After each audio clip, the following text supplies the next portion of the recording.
سلام دوستان اگر کسی مبتلا به سحر، جادو، طلسم سیاه دفنی باشه، هر نوع طلسم قوی باشه، میتونیم طلسم را، اون شخصی که طلسم شده را حضوری در 5 دقیقه و از راه دور کافیه عکسشو برا من بفرستین. شمارمو پایین گذاشتم، پیج اینستا هم گذاشتم، این شمارم واسه اتباع خارجی.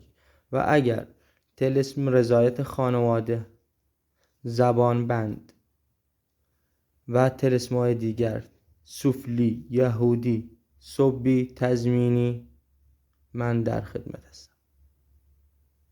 دوست داشتین خوش اومدین، دوست نداشتین هم خوش اومدین.